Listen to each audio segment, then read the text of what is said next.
Hello, everyone, and welcome to my channel. Uh, our purpose here is going to be to search for great cards, identify things that we think can really get good deals on in terms of the card hobby, discuss strategies for building your collection in a relatively inexpensive manner. I found that buying in bulk has always been better for me.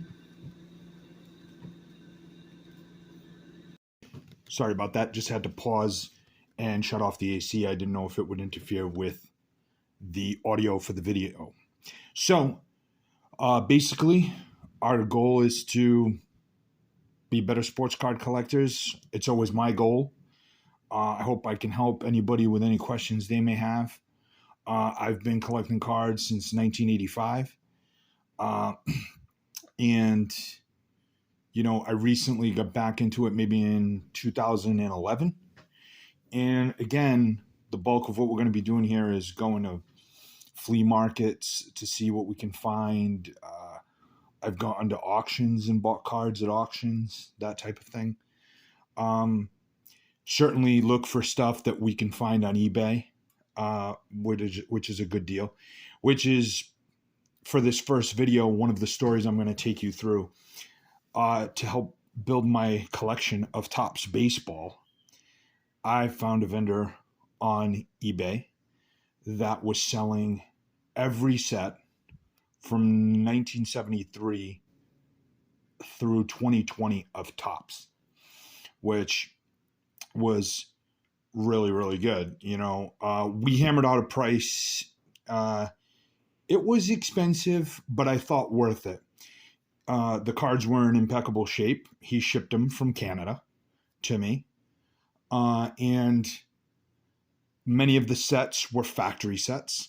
And then other sets were, in boxes like this. Okay. So the cool part of this collection was that it went from 1973 through 2020, but it included all of the top sets. It included the base sets and it included the traded. And what I'm going to do is I'm going to kind of take you through some of the key things that we found when going through the purchase. So let's start with some of the big hitters. Again, I'm not a modern collector, but the opportunity to buy all of the Topps sets all at once was, I thought, a great deal. So let's start with this 2008 Topps Traded. Now, in this 2008 Topps Traded, I thought we had, let's start with this one. We have here Max Scherzer's. Just do this. We have Max Scherzer's rookie card, okay, in the traded set. I thought a pretty nice looking card. The great part about this collection was that everything was in super good condition, okay, and all of the rookies he kind of pulled out, put into these sleeves, and had them in top loaders and then in these sleeves here. So pretty good deal with that.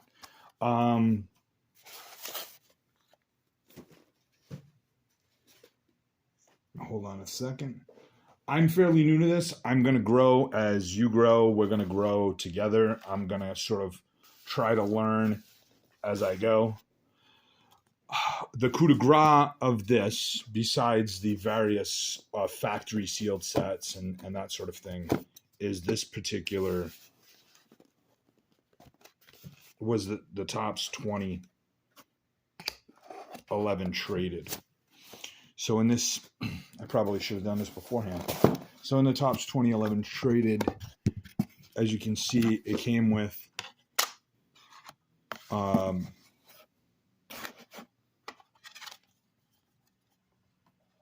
the Mike Trout rookie card, graded PSA near mint 7. Now the grade isn't super high, but again, when you're buying in bulk and the card's already been graded for you, it's kind of a nice bonus that the card has already been graded. Trying to give you a good view of this card. So there it is, the Trout. And fairly good looking card. And so I paid a decent sum, but when it was all said and done, I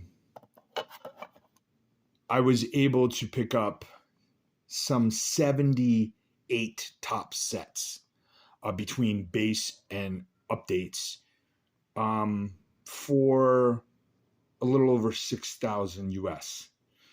Now, I know what you're thinking. That's like $100 a set, roughly, more or less, maybe a little bit under that, $80, $90 a set. And yeah, there were a lot of sets like the 88, the 87, the 89, 90. Those are $10 sets. But there's a variety of sets that were $150, $200, and so on and so forth. And you're kind of making up the difference as you go. In the sheer number of cards, you were looking at about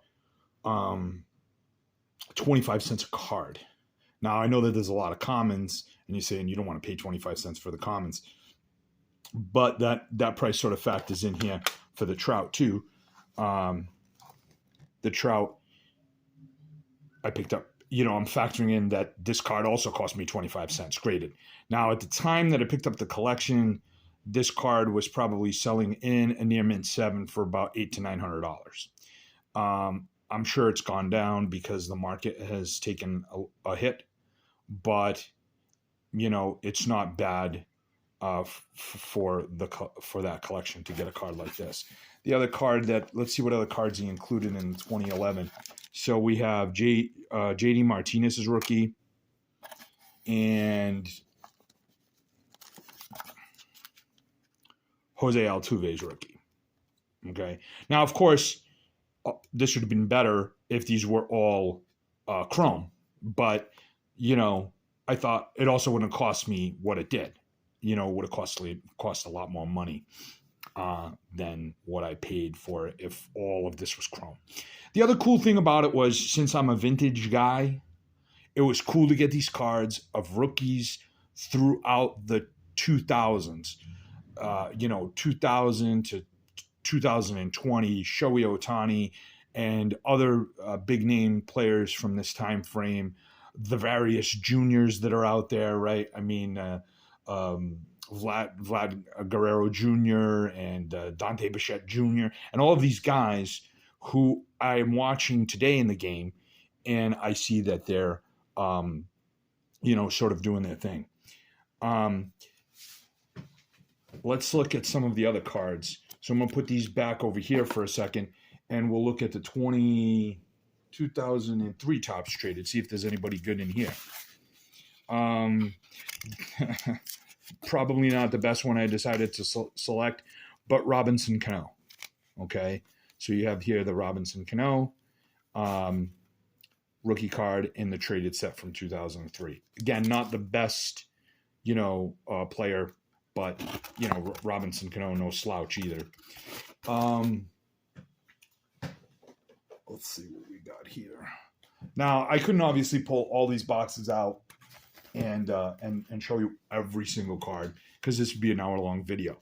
But I did want to show some highlights of what we had. So let's see what's in here. 2013. So in 2013, you have this is Christian Yelich, his rookie in the update. Nolan Arenado. Probably should have pulled out the 2014 to show you. I think it's Mookie Betts in 2014.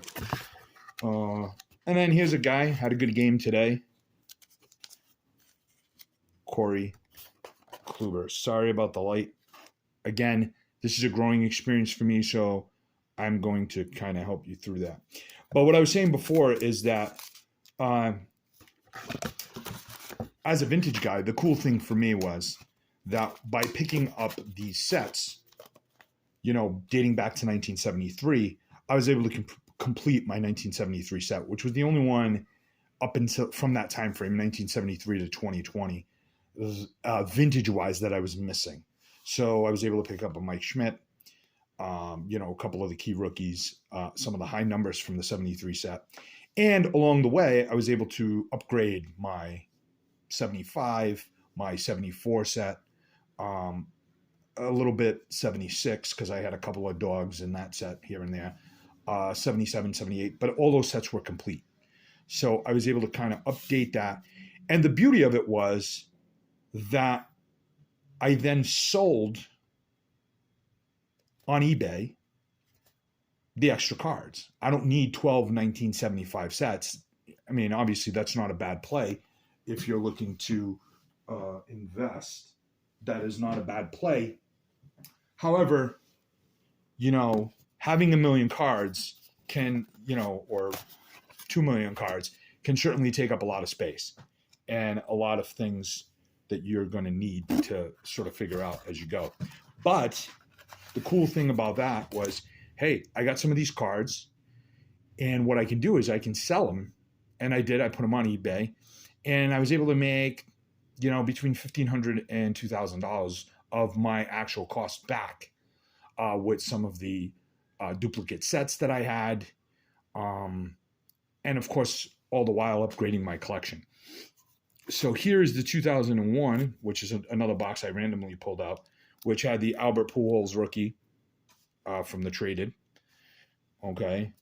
Sorry about the hand, but I'm doing the best I can. All right. And the glare. All right. And of course, from that year, you have Ichiro and Pujols on the same card there. All right. So these are clearly the two elite players from that year. But you get the gist. So what happened was I was able to buy all of these cards all at the same time at a fairly inexpensive price. I have every major rookie now from Topps dating back from 1973 all the way to 2020. And they're all in great shape. So you got to factor in, and I know $6,000 is a lot of money. It's a lot of money for me. It's a lot of money for a lot of people. But when you find an opportunity to nail a collection like that, buy in bulk, and it's going to end up being it's going to be less expensive for you because you're going to have extra duplicates to sell on eBay, okay? That you can then, help defray the cost of what you just added to your collection. There's one other card I want to show you. And of course, I didn't bring it out for the video. So, okay. So, sorry, I had to pause there. But this was the other graded card that came with the collection. So you have Clayton Kershaw. This card is graded by SGC. Back when they used to do it on a 0 to 100 scale. So it's a near mint 8 or 88 on SGC's old scale. And again, a good player, great player. Likely Hall of Fame player, whose rookie card you got graded. All right. So these were bonuses. These were bonuses when I was looking at this collection and deciding whether I was going to pull the trigger on the deal or not. Now, interesting story that went along with this deal. Obviously, the seller was from Canada, and we came to a conclusion on the price. And I hope it's okay to tell the story. If he ends up watching it, be sure to like and subscribe. What ended up happening was we worked out a price of, I forget exactly the amount, but it was in the mid high $6,000s, almost $7,000. And but then there was a problem paying with eBay. because, you know, the new money management system had gone in and it was this big problem. And I wanted to pay with my card because PayPal was going to charge me a fee to transfer the money from American money to Canadian money. And it was going to cost me like an extra $400. So I said, listen, what I'm going to do is I'm going to pay you with PayPal, but it's got to be for less. That was the agreement that we came out to. And he was okay with that. I'm sure it wasn't ideal for him, but he was okay with that. I do really like the Clayton Kershaw rookie. I certainly like the Mike Trout rookie. Of course, Mike Trout's hurt again, so that's his expertise at this point. But I'm hoping that'll always have a nice return on investment with the Mike Trout rookie card. That maybe it'll be one of the, you know, as time passes, it'll continue to be an iconic part of the Topps legacy of baseball cards. But that was the deal, and we made this deal, and we worked it out, and so then we were able to finally confirm the transfer. We went back and forth for like 2 weeks, talking to eBay, trying to get this done without any problems, and eventually that was the deal we had to come through because it was on his end that wouldn't accept my Discover. So, and to this day, I still don't know why, but we were able to work out that deal, and it was a good deal. And so I was able to pick up these cards, the entire run of Topps from 1973 through 2020, including all the update sets, which, as you know, in the update sets is really the key for finding the key rookies. Yeah, you're going to have a couple of rookies like Chris Sale and Freddie Freeman scattered throughout the original base sets, the Series 1, Series 2 sets. But the bulk of the rookies in Topps and the bigger money cards are found in those they're found in those other sets, in the updated sets. So it was a great opportunity to buy all these updated sets all in one shot, and I was very happy with the purchase, and I was able to make some money back on selling duplicates. So it worked out well. That's a big part of what I do. I like to buy cards, I like to build my collection, and then I like to use the excess as I buy in bulk to pay for this, right? I would never buy Clayton Kershaw's card graded by itself. Some people would disagree with me on that, say, why would you pay? Or let's use the Mike Trout as a better example. With the Trout, if I was to buy this Mike Trout card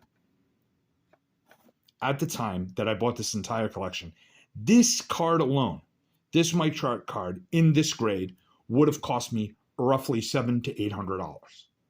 I'm never going to buy that card like that. But when you put all of these sets together and you're telling me there's a Mike Trout that's graded, well, that's ideal. Because that's a way to pick up a card that's authentic, graded.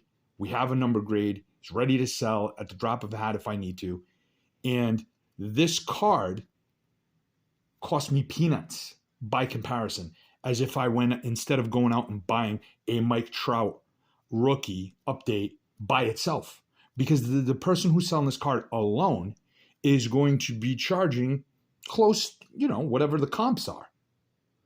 Well, I'm not going to pay that. As far as I'm concerned, that's not a good investment strategy. I'm not saying it's the right one or the wrong one, but I won't do it.